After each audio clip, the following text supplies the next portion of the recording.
Capítulo 8. Relacionamentos iluminados. Capítulo 8. Relacionamentos iluminados. Entre no agora onde quer que você esteja. Sempre pensei que a verdadeira iluminação fosse algo impossível, a não ser através do amor entre um homem e uma mulher. Não é isso que nos faz sentir completos? Como alguém pode ter uma vida plena sem que isso aconteça? A sua experiência pessoal já lhe mostrou que isso é verdade? Já aconteceu com você? Ainda não, mas como poderia ser de outro modo? Sei que isso vai acontecer. Em outras palavras, você está esperando por um acontecimento no tempo que venha salvá-lo. Não é esse o erro principal que temos comentado? A salvação não está em lugar nenhum do tempo e do espaço. Está aqui e agora. O que quer dizer a frase "a salvação está aqui e agora"? Não entendo isso. Nem mesmo sei o que significa salvação.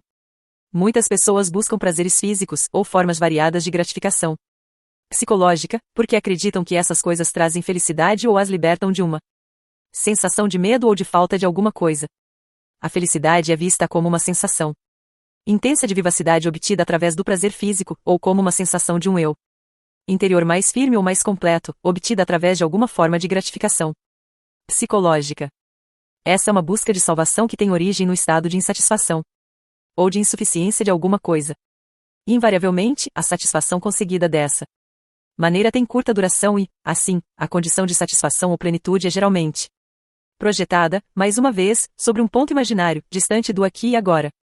Quando eu conseguir isso ou me livrar daquilo, vou estar bem. Essa é uma disposição mental inconsciente que cria a ilusão de salvação no futuro.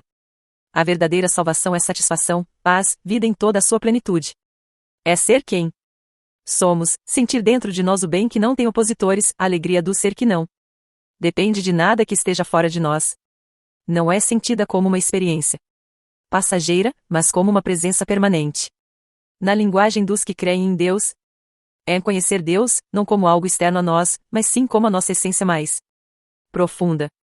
A verdadeira salvação consiste em conhecermos a nós mesmos como parte inseparável da vida única, livre do tempo e da forma, de onde se origina tudo que existe.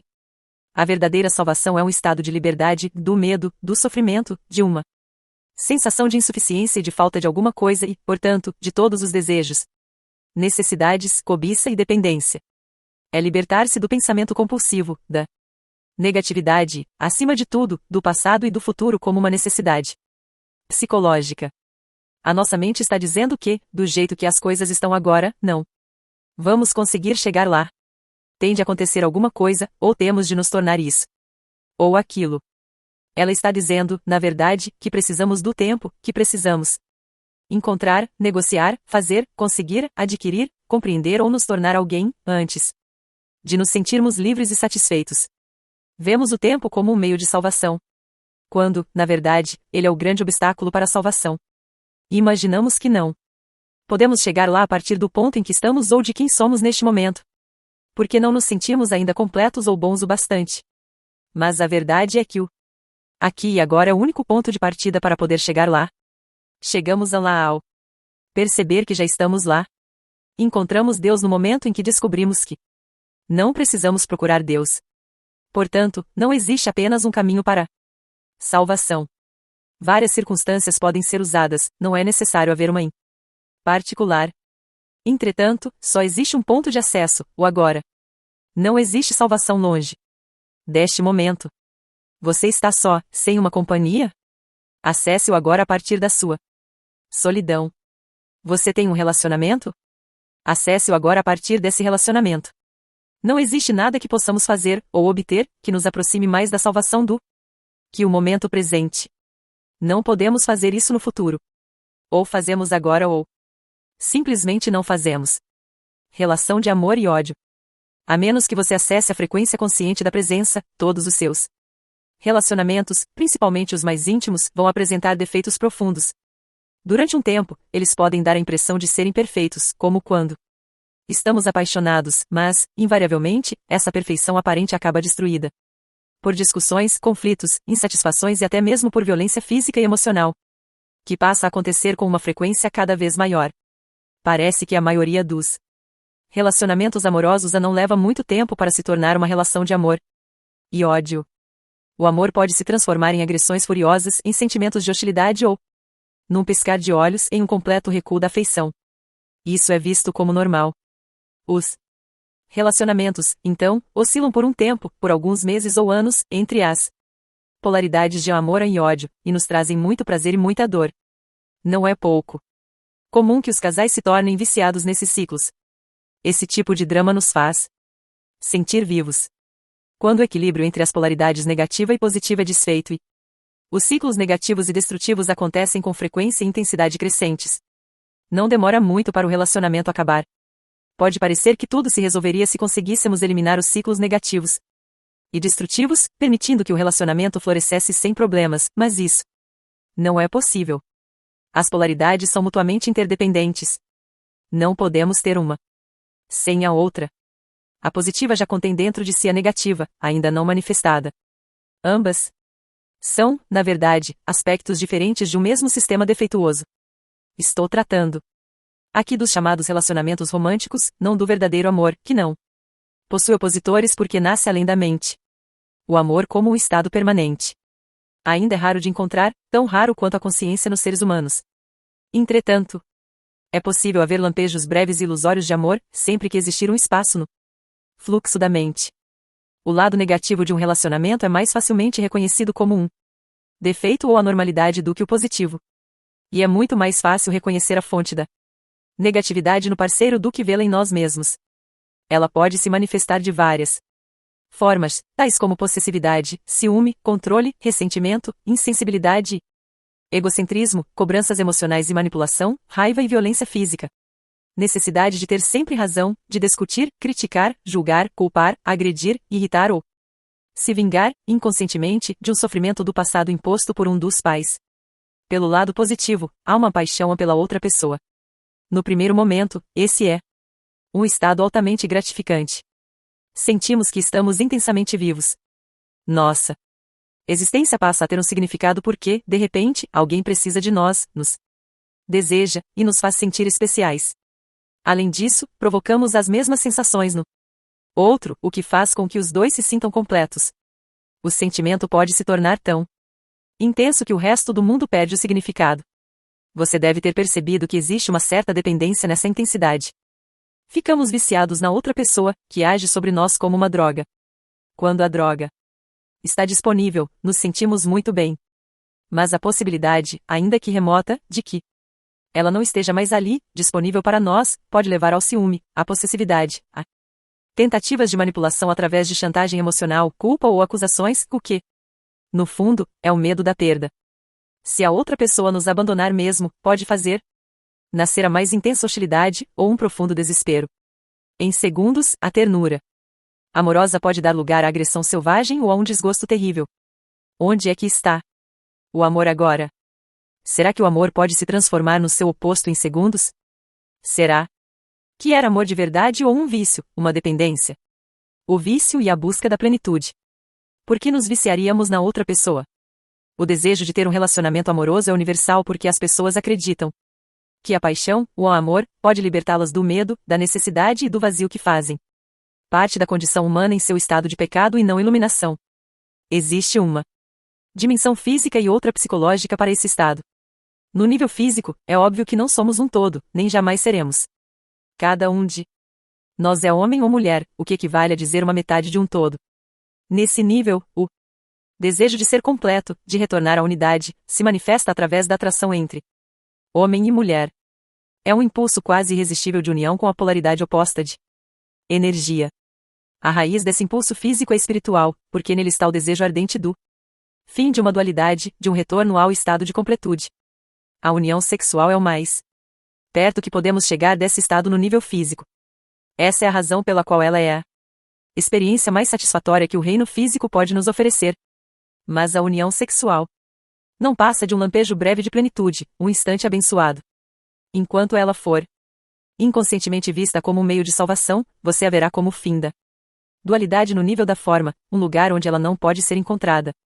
Você teve um lampejo do paraíso, mas não pode ficar ali e se percebe, de novo, em um corpo separado. No nível psicológico, a sensação de falta, de não estar completo, é até maior do que no nível físico. Enquanto houver uma identificação com a mente, o sentido do eu interior é dado pelas coisas externas. Isso significa que você extrai o sentido de quem você é de coisas que não têm nada a ver com quem você realmente é, como o seu papel na sociedade, suas propriedades, sua aparência externa, seus sucessos e fracassos, seus sistemas de crenças, etc. Esse é o interior falso, o ego construído pela mente, sente-se vulnerável, inseguro e está sempre em busca de coisas novas com as quais se identificar, para obter a sensação de que ele existe. Mas nada é suficiente para lhe dar uma satisfação duradoura. O medo permanece. A sensação de falta e de necessidade permanecem. Então acontece aquele relacionamento especial. Parece ser a resposta para todos os problemas do ego, parece preencher todas as nossas necessidades. Todas aquelas outras coisas das quais você tinha extraído o sentido do eu interior se tornam relativamente insignificantes. Você agora tem um ponto focal que substitui todos os outros, que dá sentido à sua vida e até define a sua identidade, a pessoa por quem você se apaixonou. Você não é mais um fragmento isolado em um mundo insensível. Seu mundo agora tem um centro, a pessoa amada. O fato de que o centro está fora de você. E, portanto, você ainda tem um sentido de eu interior derivado das coisas externas. Parece não importar muito no primeiro momento. O que importa é que aquelas sensações de medo, falta, vazio e insatisfação não estão mais presentes. Ou será que estão? Será que elas desapareceram ou continuam a existir por baixo da aparente felicidade? Se em seus relacionamentos você vivenciou tanto o amor quanto o seu oposto, então é provável que você esteja confundindo o apego do ego e a dependência com amor. Não se pode amar alguém em um momento e atacar essa pessoa no momento seguinte. O verdadeiro amor não tem oposto. Se o seu amor tem oposto, então não é amor, mas uma grande necessidade do ego de obter um sentido mais profundo e mais completo do eu interior, uma necessidade que a outra pessoa preenche temporariamente. É uma forma de substituição que o ego encontrou e, por um curto período, ela parece ser mesmo a salvação. Chega então o momento em que o outro passa a se comportar de um modo que deixa de preencher as nossas necessidades, ou melhor, as necessidades do nosso ego. As sensações de medo, sofrimento e falta, que estavam encobertas pelo relacionamento amoroso, voltam a aparecer. Como acontece com qualquer vício, ficamos muito bem enquanto a droga está disponível, mas chega um momento em que a droga não funciona. Mas, quando essas dolorosas sensações de medo reaparecem, nós as sentimos mais fortes do que antes e passamos a ver o outro como a causa de todas essas sensações. Isso significa que estamos projetando no outro essas sensações, por isso nós o agredimos com toda a violência que é parte do nosso sofrimento. Essa agressão pode despertar o sofrimento do outro, que é induzido a contra-atacar. Nesse ponto, o ego ainda está, inconscientemente, esperando que a agressão ou a tentativa de manipulação seja suficiente para levar o outro a mudar o comportamento, de forma que possa usá-lo de novo, para encobrir seu sofrimento. Todo vício surge de uma recusa inconsciente de encararmos nossos próprios sofrimentos. Todo vício começa no sofrimento e termina nele.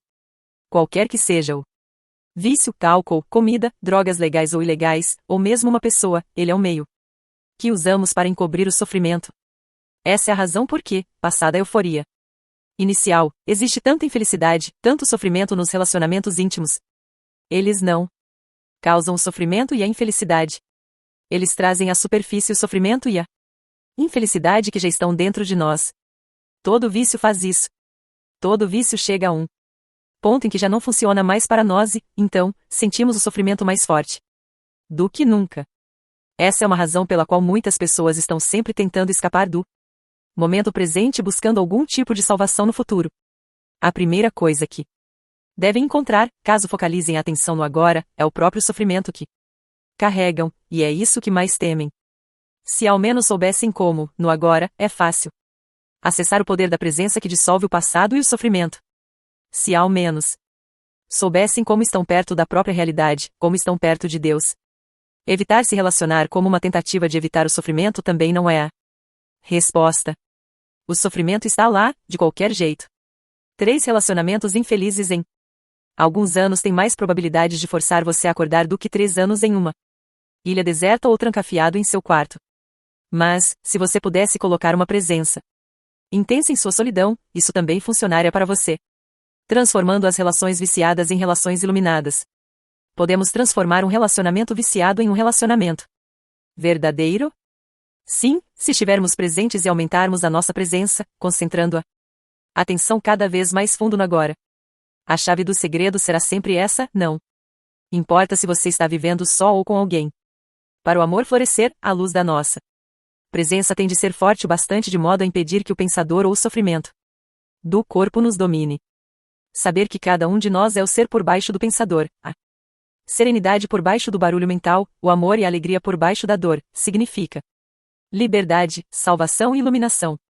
Por fim, a identificação com o sofrimento do corpo é trazer a presença para o sofrimento e, assim, transformá-lo. Por fim, a identificação com o pensamento é ser o observador silencioso dos próprios pensamentos e atitudes, em especial dos padrões repetitivos gerados pela mente e dos papéis desempenhados pelo ego. Se paramos de injetar autossuficiência na mente, ela perde sua qualidade compulsiva, que é o impulso para julgar e, desse modo, criar uma resistência ao que é, dando origem a conflitos, tragédias e novos sofrimentos. Na verdade, no momento em que paramos de julgar, no instante em que aceitamos aquilo que é, nos livramos da mente e abrimos espaço para o amor, para a alegria e para a paz. Em primeiro lugar, paramos de nos julgar, depois paramos de julgar o outro. O grande elemento catalisador para mudarmos um relacionamento é a completa aceitação do outro do jeito que ele é, sem querermos julgar ou modificar nada. Isso nos leva imediatamente para além do ego. Nesse momento, todos os jogos mentais e toda a dependência viciada deixam de existir. Não existe mais vítima nem agressor, acusador nem acusado. Esse é também o fim da dependência, de uma atração pelo padrão inconsciente do outro. Você, então, ou vai se afastar, com amor, ou penetrar cada vez mais fundo no agora junto com o outro. É simples assim. O amor é um estado do ser. Não está do lado de fora, está bem lá dentro de nós. Não temos como perdê-lo e ele não consegue nos deixar. Não depende de um outro corpo. De nenhuma forma externa. Na serenidade do estado de presença, podemos sentir a nossa própria realidade sem forma e sem tempo, que é a vida não manifesta que dá vitalidade à nossa forma física. Conseguimos, então, sentir essa mesma vida lá no fundo de outro ser humano, de cada criatura. Conseguimos enxergar além do véu opaco da forma e da desunião. Essa é a realização da unidade. Isso é amor. O que é Deus? A eterna vida única debaixo de todas as formas de vida. O que é o amor? Sentir profundamente a presença dessa vida única em nós e dentro de todas as criaturas. Portanto, todo amor é o amor de Deus. O amor não é seletivo, assim como a luz do sol não é seletiva. Não torna ninguém especial. Não é exclusivo. A exclusividade não tem a ver com o amor de Deus, mas com o amor do ego. Entretanto, a intensidade do amor pode variar. Pode haver uma pessoa que atue como o espelho do amor que você dirige a ela e que o devolva de modo mais claro e mais intenso do que outras e, se essa pessoa sente o mesmo em relação a você, pode-se dizer que as duas têm um relacionamento amoroso. O vínculo que liga as duas pessoas é o mesmo vínculo que nos liga à pessoa sentada ao nosso lado. No ônibus, ou a um pássaro, a uma árvore, a uma flor. Só o que diferencia é o grau de intensidade com que o sentimos. Mesmo em um relacionamento tido como viciado, podem existir momentos em que alguma coisa mais real se destaca, algo além das necessidades doentias do casal. São momentos em que a sua mente e a do outro cedem por um curto período e o sofrimento do corpo fica, temporariamente, adormecido. Isso pode acontecer durante uma relação física mais intensa, ou quando o casal está presenciando o milagre do nascimento de uma criança, ou na presença da morte, ou quando um dos dois está seriamente doente. Ou qualquer coisa que faça a mente perder a força. Nessas ocasiões, o ser, normalmente escondido debaixo da mente, se revela e torna possível o verdadeiro entendimento. O verdadeiro entendimento é uma comunhão, a realização da unidade, que é o amor. Normalmente, esse entendimento desaparece rapidamente. Tão logo a mente e a identificação da mente reaparecem, deixamos de ser quem somos e voltamos a brincar e a representar para satisfazer as necessidades do ego. Voltamos, de novo, a ser uma mente humana, fingindo ser um ser humano, interagindo com outra mente, representando um drama chamado amor. Embora possa haver curtos lampejos, o amor não consegue florescer a menos que estejamos permanentemente livres da identificação com a mente e que a presença seja bastante intensa para dissolver o sofrimento do corpo. Assim, o sofrimento não Consegue nos dominar e destruir o amor. Relacionamentos como prática espiritual. Quando a mente e todas as estruturas sociais, políticas e econômicas que ela criou entram no estágio final de colapso, os relacionamentos entre homens e mulheres refletem o profundo estado de crise no qual a humanidade se encontra atualmente. Como os seres humanos têm se identificado cada vez mais com a mente, a maioria dos relacionamentos não tem as raízes fincadas no ser. Por isso, se transformam em fonte de sofrimento e passam a ser dominados por problemas e conflitos. Nos dias de hoje, milhões de pessoas vivem sós ou criam os filhos sozinhas, por se sentirem incapazes de estabelecer um relacionamento íntimo ou por não desejarem repetir os dramas doentios de relações anteriores. Outras passam de um relacionamento para outro, de um ciclo de prazer e dor para outro, em busca de uma satisfação ilusória, através da união com a polaridade de energia oposta.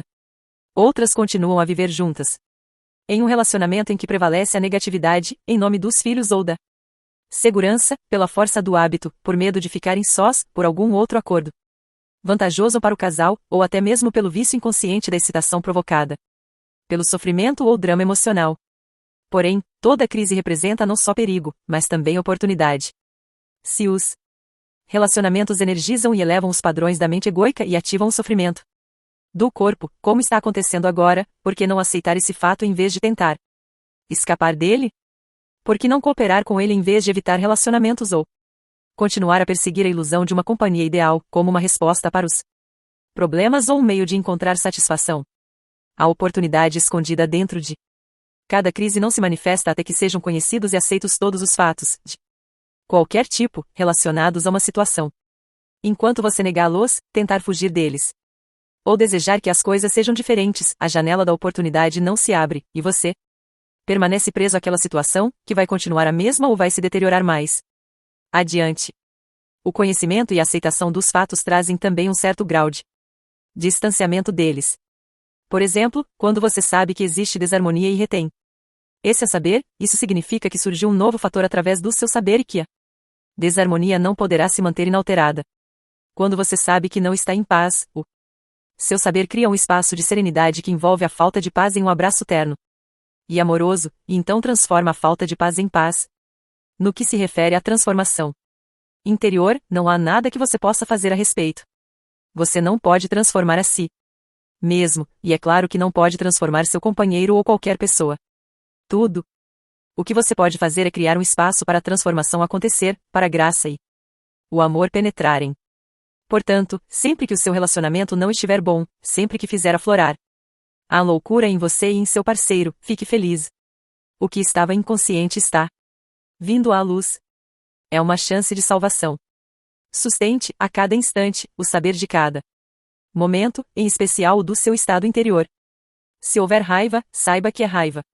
Se houver ciúme, defesa, um impulso para discutir, uma necessidade de ter sempre razão, uma criança interior reclamando amor e atenção, ou um sofrimento emocional de qualquer tipo, seja o que for, saiba a realidade do momento e sustente esse conhecimento. O relacionamento passa a ser o seu sadhana, a sua prática espiritual. Se você notar um comportamento inconsciente no parceiro, prenda-o no abraço amoroso do seu saber, de modo que você não tenha uma reação. A inconsciência e o conhecimento não conseguem conviver por muito tempo, mesmo que o conhecimento esteja só com uma pessoa e a outra não tenha consciência do que está fazendo. A forma de energia que existe por trás da agressão e da hostilidade acha a presença do amor absolutamente insuportável. Se você reage à inconsciência do seu parceiro, você também fica inconsciente.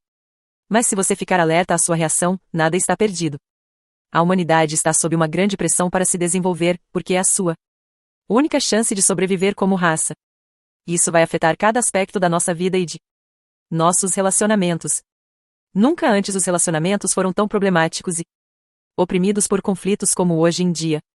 Você deve ter notado que eles não aparecem para nos fazer felizes ou satisfeitos. Se você continuar buscando um relacionamento como forma de salvação, vai se desiludir cada vez mais. Mas, se você aceitar que o relacionamento está aqui para tornar você consciente em lugar de feliz, então o relacionamento vai lhe oferecer a salvação e você estará se alinhando com a mais alta consciência que quer nascer neste mundo. Para os que se mantiverem apegados aos padrões antigos, haverá cada vez mais sofrimento, violência, confusão e loucura. Suponho que sejam necessárias duas pessoas para transformar um relacionamento em uma prática espiritual, conforme você sugeriu.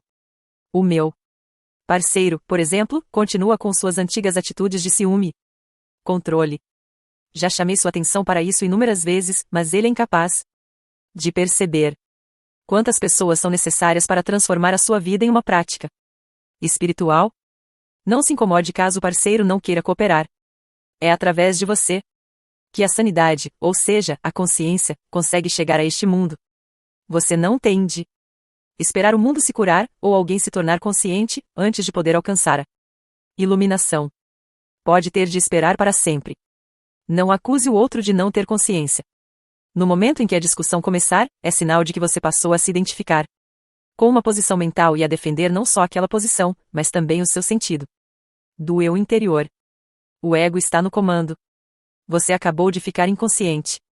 Às vezes, isso pode servir para apontar certos aspectos do comportamento do parceiro.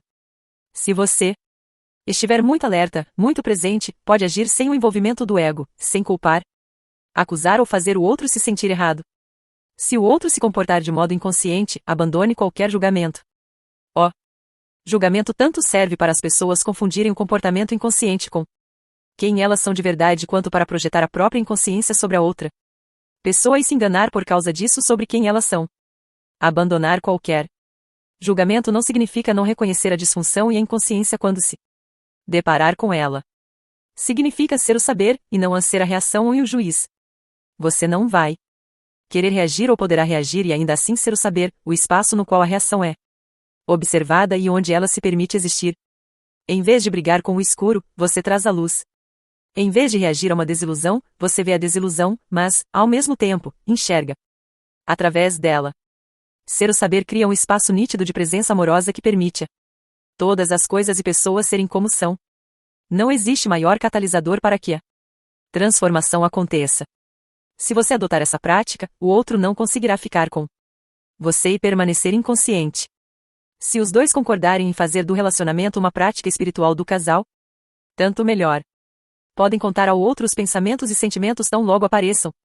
Ou assim que uma reação desponte, de forma que não haja tempo para surgir um espaço em que uma emoção não dita, ou desconhecida, ou uma queixa possam se agravar e se desenvolver. Aprenda a expressar os seus sentimentos sem culpar ninguém. Aprenda a ouvir o parceiro de um modo aberto, sem reservas. Dê ao parceiro espaço para se expressar. Esteja presente. Acusar, defender, atacar, todos esses padrões destinados a fortalecer ou proteger o ego ou atender às necessidades dele irão se tornar supérfluos.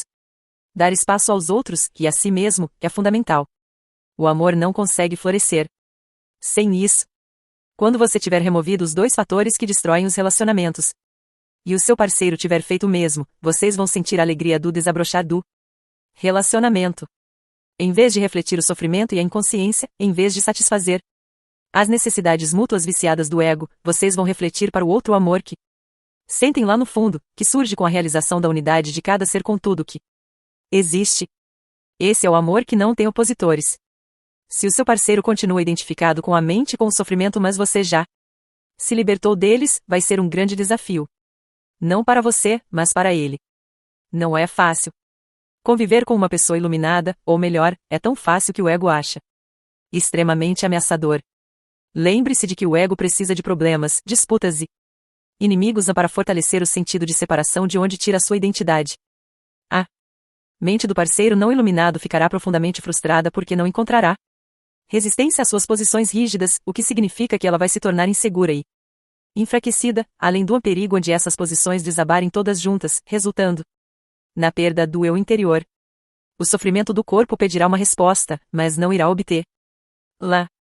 Sua necessidade de discussões, dramas e disputas não será atendida. Mas atenção! Algumas pessoas que são fechadas, retraídas, insensíveis ou distanciadas dos sentimentos podem imaginar que são iluminadas e tentar convencer os outros disso. Elas podem sustentar que não existe nada errado com elas e que o erro está no parceiro. Os homens têm mais tendência a agir assim do que as mulheres. Talvez vejam suas mulheres como irracionais ou emocionais. Mas se você consegue sentir suas emoções, não está muito distante do radiante ou interior que está logo ali sob elas. Se Você age mais com a cabeça, a distância é muito maior e você vai precisar colocar emoção no corpo antes de poder alcançar o corpo interior. Se não houver uma emanação de amor e de alegria, uma presença completa e uma abertura na direção de todos os seres, então não é iluminação.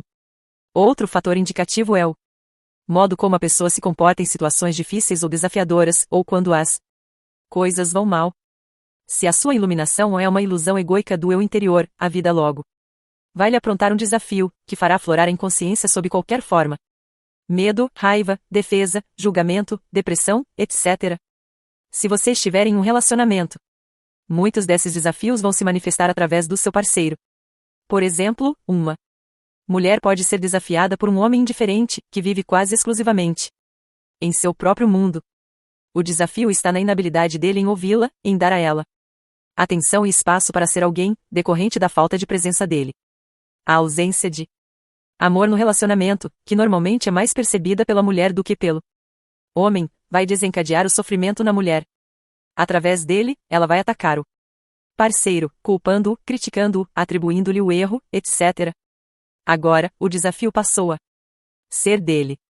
Para se defender contra a agressão desencadeada pelo sofrimento dela, que considera totalmente sem razão, ele vai se aferrar, cada vez mais, às suas posições mentais, enquanto se justifica, se defende ou contra-ataca. Isso, no fim, pode até mesmo vir a ativar o sofrimento dele. Quando as duas partes foram dominadas, é sinal de que atingiram um nível de profunda inconsciência. Isso não vai ceder até que as duas partes tenham se abastecido de muito sofrimento e entrado então no estágio de calmaria. Até que tudo volte a acontecer. Cada desafio como o que descrevi acima contém uma oportunidade disfarçada para atingirmos a salvação. Por exemplo, a hostilidade da mulher pode se tornar um sinal para o homem sair do seu estado identificado com a mente, despertar no agora, estar presente, em vez de ficar cada vez mais inconsciente. Em vez de ansiar ao sofrimento, a mulher poderia ser o saber que observa o sofrimento emocional em si mesma, acessar o poder do agora e iniciar a transformação do sofrimento. Isso evitaria a projeção compulsiva e automática do sofrimento para o mundo exterior. Ela poderia expressar seus sentimentos para o seu parceiro. Naturalmente, não há uma garantia de que ele vá escutar, mas é uma boa oportunidade para ele se tornar presente e quebrar o ciclo doentio de uma representação involuntária de seus velhos padrões mentais. Se a mulher perder essa oportunidade, o homem poderá observar a sua própria reação emocional e mental ao sofrimento dela, a maneira como ele se coloca na defensiva, em vez de ser a reação. Poderá então identificar o momento em que começa o seu próprio sofrimento e trazer consciência às suas emoções. Assim, um espaço de consciência pura, claro e sereno, passaria a existir, o saber, a testemunha silenciosa, o observador. Essa consciência não nega o sofrimento e, mais que isso, está além dele. Permite que o sofrimento aconteça, ao mesmo tempo que o transforma. Ela tudo aceita e tudo transforma. A mulher poderia facilmente se juntar a ele nesse espaço, atravessando a porta que acabou de ser aberta. Porque as mulheres estão mais próximas da iluminação. Os obstáculos para a iluminação são os mesmos para homens e mulheres? São, mas com uma ênfase diferente. De maneira geral, é mais fácil para uma mulher sentir e estar em seu corpo, e, portanto, ela está naturalmente mais próxima do ser e potencialmente mais próxima da iluminação do que o homem. Essa é a razão pela qual muitas culturas antigas instintivamente escolhiam figuras ou analogias femininas para representar ou descrever a realidade transcendental e sem forma. Eram vistas como ventre que dá à luz todas as coisas, as sustenta e as alimenta durante a vida como forma. No Tao Te Ching, um dos livros mais antigos e profundos escritos em todos os tempos, o Tão, que pode ser traduzido como o ser, é descrito como infinito, eternamente presente, a mãe do universo. Naturalmente, as mulheres estão mais próximas dele do que os homens porque elas ancorporificam o não manifesto. Além disso, todas as criaturas e todas as coisas, no final, voltam à fonte. Todas as coisas se desfazem no Tão. Só ele permanece. Como a fonte é vista como feminina, ela é representada na psicologia e na mitologia como os lados claro e escuro do arquétipo feminino. A deusa, ou mãe divina, tem dois aspectos: dá e tira a vida. Quando a mente tomou o poder e os seres humanos perderam contato com a realidade da essência divina, eles começaram a pensar em Deus como uma figura masculina. A sociedade passou a ser dominada pelos homens, e as mulheres foram subordinadas a eles. Não estou sugerindo um retorno às primeiras representações femininas da divindade. Muitas pessoas empregam atualmente a palavra Deus em vez de Deus. Estão dando uma nova roupagem ao equilíbrio entre homem e mulher, perdido há muito tempo, e isso é bom. Porém, ainda é uma representação e um conceito, talvez com alguma utilidade temporária, assim como um mapa ou um sinal é útil por um tempo, embora funcione mais como um impedimento do que como uma ajuda quando alguém está pronto para perceber a realidade existente além de todos os conceitos e imagens. O que permanece mesmo verdade, entretanto, é que a frequência de energia da mente parece ser essencialmente masculina. A mente resiste, briga pelo controle, usa, manipula, agride, tenta se apoderar e possuir, etc. Essa é a razão pela qual o Deus tradicional é uma figura patriarcal, uma autoridade controladora, um homem sempre furioso, que devemos temer, como sugere o Velho Testamento. Esse Deus é uma projeção da mente humana. Para irmos além da mente e nos religarmos à profunda realidade do ser, são necessárias qualidades muito diferentes: entrega, não julgamento, uma abertura que permita a vida existir em vez de resistir, a capacidade de sustentar todas as coisas no amoroso abraço do saber. Todas essas qualidades têm muito mais a ver com o princípio feminino. Enquanto a energia da mente é pesada e rígida, a energia do ser é leve e flexível, mas ainda assim é muito mais poderosa do que a mente. A mente governa nossa civilização, enquanto ser encarregado de todas as formas de vida em nosso planeta e além dele. O ser é a própria inteligência cuja manifestação visível é o universo físico. Embora as mulheres estejam potencialmente mais próximas dele, os homens também conseguem ter acesso a ele, dentro de si mesmos. Neste momento, a imensa maioria dos homens e das mulheres ainda está sob o domínio da mente. É ela que impede a iluminação e o florescimento do amor. Como regra geral, o maior obstáculo para os homens tende a ser a mente pensante, enquanto o maior obstáculo para as mulheres é o sofrimento, embora em casos isolados o oposto possa ser verdade, e em outros os dois fatores possam ter o mesmo peso, dissolvendo o sofrimento coletivo feminino. Porque o sofrimento é um obstáculo maior para as mulheres. O sofrimento, em geral, tem um aspecto coletivo e um pessoal. O aspecto pessoal é o resíduo acumulado de problemas e sofrimentos emocionais que a própria pessoa vivenciou no passado. O aspecto coletivo é o sofrimento acumulado na psique da humanidade por milhares de anos, através de doenças, torturas, guerras, assassinatos, crueldades, loucuras, etc. O sofrimento de cada um de nós também faz parte desse sofrimento coletivo. Por exemplo, certos países onde ocorrem formas extremas de luta e de violência possuem um sofrimento coletivo mais intenso do que outros.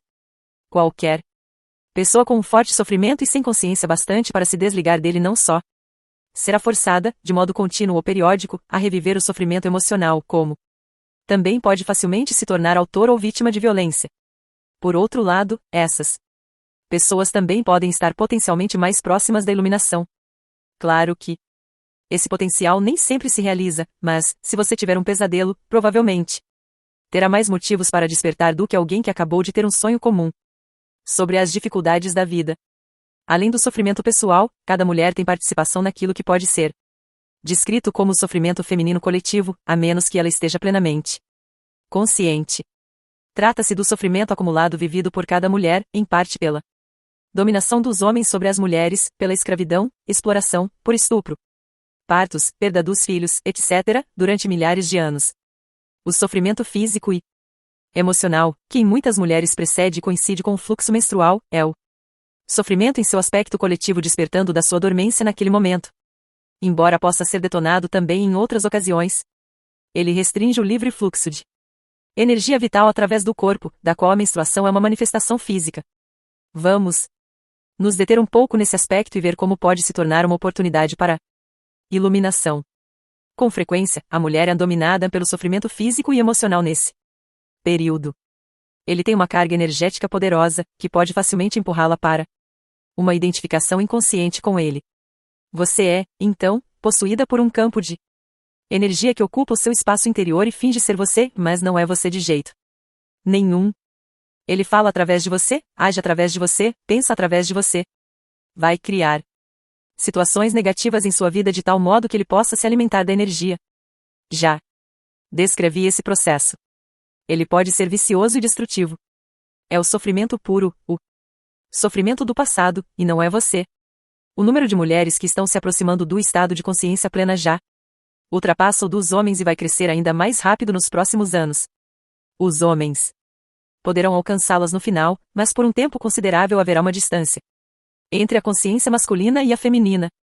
As mulheres estão recuperando a função que é um direito natural delas, ser uma ponte entre o mundo manifesto e o não manifesto, entre a materialidade e o espírito.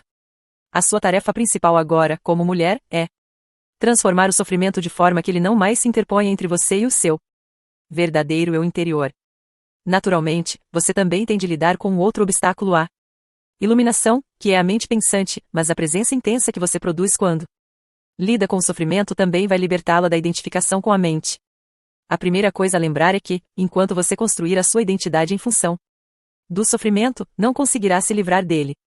Enquanto investir uma parte do seu sentido de eu interior no seu sofrimento emocional, você vai resistir ou sabotar inconscientemente cada tentativa de curar o sofrimento. Por quê? Porque você quer se manter inteira e o sofrimento se tornou uma parte essencial de você. Esse é um processo inconsciente e o único caminho para superá-lo é torná-lo consciente. Perceber, de repente, que você está ou tem estado presa ao sofrimento pode lhe causar um choque.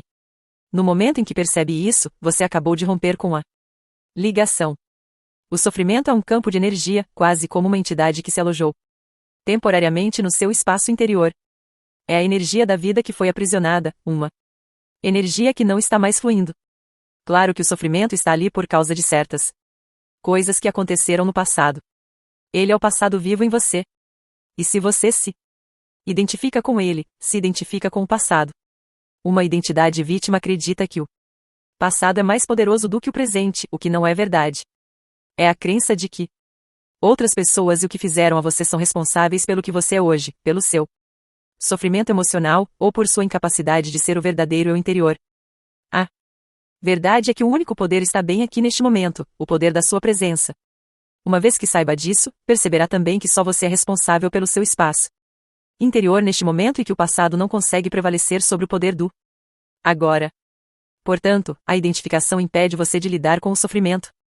Algumas mulheres, conscientes o bastante para abandonar a identidade de vítima no nível pessoal, ainda estão presas a uma identidade coletiva de vítima, que atribuem ao que os homens fizeram às mulheres. Elas estão certas, mas também estão erradas.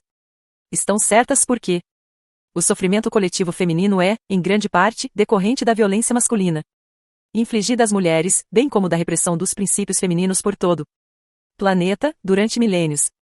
Estão erradas se extraírem o sentido do eu interior desse fato. E, assim, se mantiverem aprisionadas em uma identidade coletiva de vítima. Se uma mulher continua agarrada à raiva, a ressentimentos ou condenações, ela continua agarrada ao seu sofrimento. Isso pode dar a ela um reconfortante sentido de identidade, de solidariedade com outras mulheres, mas a mantém escravizada ao passado e bloqueia um acesso integral à sua essência e ao poder verdadeiro. Se as mulheres se afastam dos homens, favorecem um sentido de separação e, portanto, um fortalecimento do ego. E quanto mais forte o seu ego, mais distante você está da sua verdadeira natureza. Assim, não use o sofrimento para criar uma identidade. Use-o, em vez disso, para iluminação. Transforme-o em consciência. Uma das melhores épocas para fazer isso é durante a menstruação. Acredito que, nos próximos anos, muitas mulheres irão atingir o estado de consciência plena durante esse período. Normalmente, esse é um tempo de inconsciência para muitas mulheres, porque são dominadas pelo sofrimento coletivo feminino. Entretanto, você pode reverter isso uma vez que tenha alcançado um determinado nível de consciência, e assim, em vez de se tornar inconsciente, você fica mais consciente. Já descrevi antes esse processo básico, mas vou apresentá-lo de novo. Desta vez com uma referência especial ao sofrimento coletivo feminino. Quando você percebe que o período menstrual está se aproximando, antes mesmo de sentir os primeiros sinais do que é comumente chamada tensão pré-menstrual, o despertar do sofrimento coletivo feminino, mantenha-se muito alerta e ocupe o seu corpo o mais que puder. Quando o primeiro sinal aparecer, você vai precisar estar bastante alerta para agarrá-lo, antes que ele domine você. Por exemplo, o primeiro sinal pode ser uma grande súbita irritação ou um lampejo de raiva, ou simplesmente um sintoma físico. Seja lá o que for, agarre-o antes que ele domine o seu pensamento ou comportamento. Isso significa simplesmente colocar o foco da sua atenção sobre ele. Saber que se trata do sofrimento e, ao mesmo tempo, ser o conhecedor, o que significa perceber a sua presença consciente e sentir o seu poder. Qualquer emoção cede e se transforma quando colocamos a presença sobre ela. Se for um simples sintoma físico, a atenção que você der a ela vai evitar que se transforme em uma emoção ou em um pensamento. Continue então alerta e espere pelo próximo sinal de sofrimento. Quando ele aparecer, agarre-o de novo, do mesmo jeito que antes. Mais tarde, quando o sofrimento tiver despertado totalmente do seu estado de dormência, você poderá vivenciar uma considerável turbulência em seu espaço interior. Por uns momentos, talvez até por alguns dias. Qualquer que seja a forma que ele tome, esteja presente. Dê a ele sua atenção completa. Observe a turbulência dentro de você. Perceba que ela está lá. Sustente o conhecimento e seja o conhecedor. Lembre-se, não permita que o sofrimento use a sua mente e domine o seu pensamento. Observe-o, sinta a energia de modo direto, dentro do seu corpo. Como você já sabe, a atenção completa significa aceitação completa. Através de uma atenção continuada e, portanto, da aceitação vem a transformação. O sofrimento se transforma em uma consciência radiante, assim como um pedaço de lenha colocado dentro do fogo se transforma em fogo. A menstruação irá então se tornar não só uma expressão de alegria e realização da sua feminilidade, mas também um tempo sagrado de transformação, quando você faz nascer uma nova consciência. A sua verdadeira natureza então reluz lá fora, tanto em seu aspecto feminino, como a deusa, quanto em seu aspecto transcendental do ser, que ultrapassa a dualidade masculino-feminino. Se o seu parceiro for consciente, pode ajudar você a praticar o que acabei de descrever, sustentando a frequência da intensa presença, nessa hora em especial. Se ele permanecer presente, sempre que você voltar a se identificar inconscientemente com o sofrimento, o que pode e vai acontecer a princípio, você será capaz de se juntar rapidamente a ele no estado de presença. Isso significa que sempre que o sofrimento dominar você, seja durante a menstruação ou em outras ocasiões, o seu parceiro não vai confundi-lo com quem você é. Mesmo que o sofrimento o ataque, como provavelmente acontecerá, ele não vai reagir como se fosse você, nem se retirar ou apresentar algum tipo de defesa. Ele vai sustentar o espaço da presença intensa. Nada mais é necessário para a transformação. Outras vezes, você será capaz de fazer o mesmo por ele ou de ajudá-lo a recuperar a consciência, retirando-a da mente ao desviar a atenção para o aqui e agora, quando ele ficar identificado com o pensamento. Assim, um campo permanente de energia de alta frequência vai aparecer entre vocês. Nenhuma ilusão, sofrimento, disputa, nada que não seja vocês, nada que não seja amor pode sobreviver dentro dele. Isso significa a realização do divino, o propósito transpessoal do seu relacionamento. Desistindo do relacionamento consigo mesmo. Quando alguém está plenamente consciente, será que tem necessidade de um relacionamento? Um homem ainda se sentirá atraído por uma mulher? Uma mulher se sentirá incompleta sem um homem? Iluminado ou não, no nível da sua identidade com a forma, você não está completo. Você é a metade do todo. E isso é percebido como atração homem-mulher, o movimento em direção à polaridade oposta de energia, não importa qual seja o seu nível de consciência. Mas, nesse estado de conexão interior, você percebe essa atração em algum lugar sobre a superfície ou na periferia da sua vida. O universo inteiro parece as ondas e marolas sobre a superfície de um oceano imenso e profundo. Você é esse oceano e, naturalmente, também é a marola, mas uma marola que percebeu a sua verdadeira identidade como oceano e sabe que, em comparação a essa vastidão e profundidade, o mundo das ondas e marolas não é assim tão importante. Isso não significa que você não se relaciona profundamente com outras pessoas ou com o seu parceiro. Na verdade, você só consegue se relacionar se tiver consciência do ser. Partindo do ser, você é capaz de enxergar além do véu da forma. No ser, homem e mulher são uma unidade. A sua forma pode continuar a ter algumas necessidades, mas o ser não tem nenhuma. Já está completo e inteiro. Se essas necessidades forem preenchidas, será ótimo, mas não faz diferença para o seu estado interior mais profundo. Portanto, caso a necessidade de uma polaridade masculina ou feminina não seja preenchida, é perfeitamente possível para uma pessoa iluminada perceber que falta alguma coisa no nível externo e, ao mesmo tempo, sentir-se totalmente completa e satisfeita no nível interno. Na busca da iluminação, ser homossexual serve de vantagem, de obstáculo. Ou não faz qualquer diferença. Ao se aproximar da idade adulta, a incerteza da sexualidade seguida da percepção de que você é diferente dos outros pode forçar uma desidentificação dos padrões socialmente condicionados de pensamento e comportamento. Isso vai elevar, automaticamente, o seu nível de consciência sobre a inconsciência predominante, onde as pessoas inquestionavelmente carregam todos os padrões herdados. Nesse sentido, ser homossexual pode ser uma vantagem.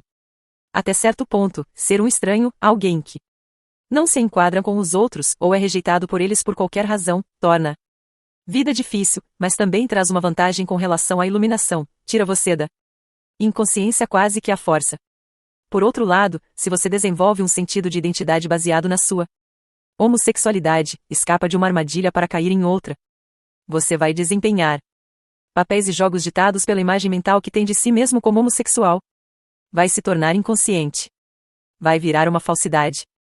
Debaixo da sua máscara do ego, vai estar muito infeliz. Se isso acontece com você, ser homossexual virou um obstáculo. Mas sempre existe uma nova oportunidade. Uma infelicidade aguda pode ser um grande elemento despertador. É verdade que cada um de nós precisa ter um bom relacionamento consigo.